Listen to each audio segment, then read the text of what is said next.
Hi, everyone, and welcome to the Private Practice with Soul podcast. This is the first podcast for counsellors that just don't align with the traditional approaches to business and that want to use their spiritual gifts, talents, and interests to create, you guessed it, a private practice with soul. So, look, leave it to me to provide you with everything you need, including strategies that you can use to increase your income, reduce your workload, and of course, increase inquiries and referrals to your beautiful soul-led private practice. I love it so much. If you haven't done it already, grab your journal, grab your pen, and let's begin. Good morning, everybody.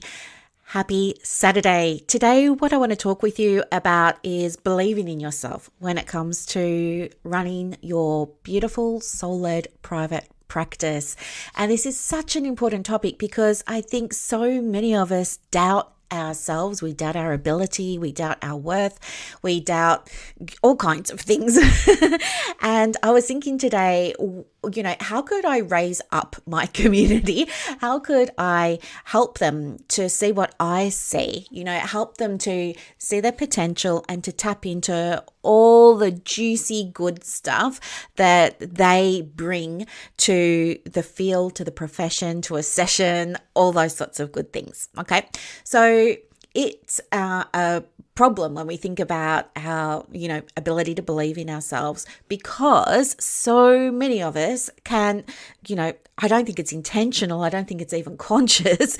We end up comparing ourselves with other practices and other people in private practice and other counsellors. And we start to use them as a measuring stick, as a yardstick for how we feel we're doing or how we see ourselves. And that's the first thing that I want to just see if we can undo for you a little bit and get that untangled, because I feel like when that happens, straight away, you can't quote unquote win. You're never going to be better than anybody else, I don't believe. I think we're all just different. I don't think there's any counsellor running a private practice that's better than someone else. I don't think there's anyone, doing therapy that's better than anybody else. I think that we all do it differently. We can all go and learn acceptance and commitment therapy, but each of us is going to deliver it through the lens of our own experiences, through the lens of our own personality, through the lens of our own beliefs. And for that reason, one client could go and see 10 of us, all for the same therapy, but have a very different experience. Okay. So that's why, or it's one of the reasons why I feel that comparing yourself, it doesn't work. You're just setting yourself up for failure there. But I understand why it happens. When you're new, or even when you've been in the field for a while, it's very natural to look around and see what else is happening and what everybody else is doing, especially when we have things in groups like and follow threads and like and follow posts and stuff like that as well. So they're the things that I feel can be little traps for us sometimes. And it's totally normal. Like, they just pop up on your feed. You see another practice's post pop up on your feed and you think, oh, that's better than mine. Or that says it's had 10 views. Mine's had 0 views, and all this stuff starts to come up. And the problem with not believing in yourself is that, it all begins and ends with you. For example, if you don't believe in yourself, and you go and you create your Psychology Today profile and you put that up, and then you say, nobody's, I'm not getting any nibbles, nobody's responding, I haven't had any inquiries. It's possible that maybe you wrote that profile in a way that wasn't doing you justice, that wasn't resonating with your clients, because you don't believe in yourself. And so, of course, you're going to write a Psychology Today profile very differently compared to if you backed yourself and if you fully believed in yourself, right? So we have these two sort of competing things going on here. Okay, so there's that. The other thing that I want you to be aware of as well is, like, your vibe's going to attract your tribe. If you have an inquiry call with a potential client, but you don't really believe in yourself, that client's going to have a very different experience compared to if they called you up and you did believe in yourself. Imagine those two conversations would be day and night, wouldn't they? So how can we support you in believing in yourself? Well, I can share with you one of the things that really created such a big shift for me. And that was, well, two things. Number one, I took action. I'd been avoiding doing things for a long time, like, avoiding charging fees, for example, for a very long time. There's that. And then the other thing too, so taking action, and let me speak into that for you for a moment, because I can't just leave it out there. But taking action really helped me to get clear on what I wanted and what I didn't, and on who I was and who I wasn't. And you know what? Taking action isn't a bad thing. It's always going to lead to clarity for you. I think it's Esther and Jerry Hicks, Abraham Hicks, that says there's two ends of every stick, and that there's what you want, and then there's the absence of what you want. And you find the absence of what you want when you take action. Something doesn't feel right, something doesn't feel good, something doesn't feel aligned. You only know that because of an action that happened that you took, right? Something that you showed up for, participated in, whatever it was, whether it was your client session, whether it was a discussion that you were having with other people, whether it was a class that you were in and a project that you were all working on, something like that. So action brings clarity, and the more action you take, the more clear you become, and that clarity helps you become more grounded in the work that you're doing. And when you're more grounded, that's where you start to really see and appreciate the worth of the work that you do, the worth of the space that you hold, the worth of the way you show up for your clients, the worth of the transformations you help them to get, the worth of all that money and time you spent in getting your qualifications and having your supervision and your mentoring and your group coaching and all of those other things that you did, right? It all comes together. So the first step, although it can feel really, really challenging, is to start taking action and start taking more of it, because every piece of action that you take, every step that you take is a step closer to that clarity, is a step closer to understanding, getting grounded in, and believing in your sense of worth. Okay, that's the first thing. The second thing, and again, I'm just speaking from experience here, but I know it's the same for many of you. The second thing that really helped me so much was, working from within. Doing that inner work. And I know that we talk about it so much, but honestly, when was the last time you sat down and you actually did some reflective journaling? When was the last time you sat down, maybe with your tarot or your oracle cards, and did a little spread for yourself? When was the last time you allowed yourself to look at what's rising up within you? And I think when you can do that inner work, we cast light on the things that are in the shadows, and then they just kind of disappear, don't they? It's like, when you are a little girl, and, well, this is me, obviously. When I was a little girl, I used to always think there were monsters in my closet. I used to always think there were monsters in the closet. And my parents used to have to come in and turn the lights on, and boom, the monsters would disappear. And there weren't any monsters in my closet. That's the wonderful thing about shining a light onto areas that we're afraid to look at. You often find it's something that can be very easily handled and dealt with and processed, and that it's time for you to do that. And inner work is so important, and hopefully you have a way that supports you in doing that inner work. If you don't, let me know. I can give you some ideas on things that you could do. But for me personally, it's always been through journaling, a reflective practice of journaling, and using my cards. And of course, discussing things with others, trusted others. That really helps me as well, because again, that's sort of taking a form of action, and that brings clarity. I'm the type of person who I love discussion because I need that space for myself to be asked questions and to ask questions, and yeah, to just hear things. You know how sometimes you just need a sounding board? I operate from that space. But doing the soul work is so important for another reason, and that's because the more you start to take action from a soul space, the stronger your connection to your soul becomes.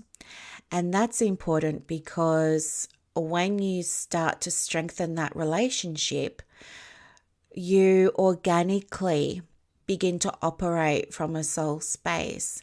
And there's no fear in that space. There's no angst in that space. There's no sadness or loss. There's no anger. There's no comparison. There's no sense of lack of worth in that space. And that's why it's really, really beautiful. But you don't get there without some kind of practice, because like anything, the more you expose yourself to it, the more proficient you can become with it. And honestly, when you've flexed that muscle and you trust yourself, you start to use it more and more and more. And it just feels like, I don't know, I imagine this is what confidence feels like. It's only truth in your soul space. There's only truth. So that's why I encourage you always to do that inner work. And I believe in it so much that that's why my brand is called Private Practice with Soul brand. So yeah, it's really important, and I just love it so much. So then the next thing is to think of, how many ways do I know that, I'm good at practice? How many ways do I know I was born to do this? How many ways do I know that I'm here to help? How many ways do I know that I'm the right person for the clients that are matched to me? How many ways do I know that? And if you can use those as little journal prompts and allow yourself to, free write. And when you've written down all of the ways and you hit that brick wall, allow yourself a moment and say, I'm going to come up with another 2 or 3 ways, because that's where the treasure is, and that's where the gold is when you're doing this beautiful, empowering soul work. The other thing to understand too is that, I believe that everything is energy. And we've had this discussion before, I think, where, there's codes of energy on the microwave. There's codes of energy on the Wi-Fi. There's codes of energy when you listen to the radio, they're energy waves. And there's like little particles of information that might be the presenter's voice, or the ad that you're listening to, the commercial that you're listening to, or the jingle, or the football game that you're listening to. So there's information carried all the time on energy. The trees have energy. We have energy. My desk has energy. My microphone has energy. Everything has energy. And things become an energetic match. For example, if you want to listen to your favorite radio station, you have to tune it in so that it becomes matched to the frequency of the station that's sending it out, right? So just like that match happens there, we also become a match for what we're calling in. So if you're not seeing clients come through the doors of your private practice, it's because perhaps energetically you're not becoming a match to calling them in. And what I mean by that is, if you don't believe you're effective or good enough or worthy enough or whatever it is, then you're going to attract that. And that's what's manifesting in your practice. You're not seeing them. If you believe that you have a message, if you believe that the right clients will show up for you at the right time, if you believe that, your service is worth it, that the transformation people experience with you is worth it, then guess what? You've just tuned yourself in like that radio to become a match for those people who believe that they are worth it, who want that transformation. Do you see what I mean? You can use this example of, matching frequencies for all sorts of things. You can use it for when you raise your fees. So when you raise your fees, let's imagine you already have a fee of, let's say it's $100. You have a fee of $100, and then somebody says to you, hey, you know what, it's that time of the year, you need to increase your fees by $10 or whatever it is. All of a sudden you panic because you think, oh, well, nobody's going to book in with me, and, people might push back and things like that. And guess what? You're probably right, because you're trying to shift your frequency, but still make it connect to your original radio station. It's not going to happen. When you shift your frequency, you tune into a different radio station. Okay. Yes, some people are going to, switch stations with you, but most of the time, no, you're just tuning into a different station. And then eventually in the next 12 months, you'll have to raise them again. And, you might have a program and raise the fees for that again. And all those sorts of things are going to happen. And every single time you tune your energy into a different station to connect with the energy of different people. Does that make sense? So it's such a really wonderful analogy to be able to use.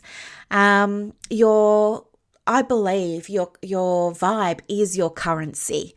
And so if you have a vibe that's like, I'm not worth it, I'm doubting myself, that's what you're going to manifest in your practice. You'll manifest that. If you have a vibe of, I'm totally worth it, I'm good at what I do, I trust that I'm always attracting the right people, then of course you're going to attract the right people for you. Your vibe is your currency. And I know that that's not going to resonate for some of you, but for those of you who do get this, you will understand what I mean. The other thing that I think is really important when you're first trying to take steps towards seeing your worth is to connect with supportive spaces. Always connect with supportive spaces. And that means, not just surrounding yourself with people that are going to say yes to everything that you put up, but also it's important to be in a support space where it's safe to have open and robust discussions with people, without fear. And that helps you to grow, and that helps you really anchor into a strong sense of, who you are at this point, or who you're not at this point, or what you're willing to take on, or what you're willing to release, all of those sorts of things. And so a supportive community can look like being part of a coaching program. It can look like being part of a group supervision program, something like that. Because I think sometimes it's just so helpful to be in the company of others that are going to help you expand, help you grow, and help you deepen your connection with all of the good things that you are, that you have, and that you bring to the table when it comes to therapy. Okay. And the last thing that I want you to really think about as well is, and this is something that helps me all the time, is, find the lessons in things. So in the past, I wasn't always very good with finding the lessons. It's kind of like a whole other journey you've got to go on, because before I started doing inner work so frequently and making it a real practice for myself, I was, stuck in ego a lot of the time. Ego thinking I'm not good enough, I'm not worthy enough, or won't they like me? What if they don't? I should be liked by everyone. I was in that space, but now if anything happens, I don't go to ego anymore, because I have such a strong connection with soul, and I always want to lead through the window and through the lens of soul in everything that I do. But now I also, life's not going to happen in a straight line. Your private practice or your counseling work is not going to happen in a straight line. There are going to be peaks and troughs, highs and lows, ups and downs. That's life. That's business. That's going to happen. But what helped me navigate this was looking for the lessons and using those 4 levels of consciousness, looking at, where's my head in this situation? Am I looking at this in a victim mindset? Is this, to me consciousness? If I move into by me consciousness, that requires me to look at, what's my responsibility in this situation? How can I take responsibility in this situation? And when you take responsibility, it puts you in a position of being back in control again, which is very calming, as many of you know.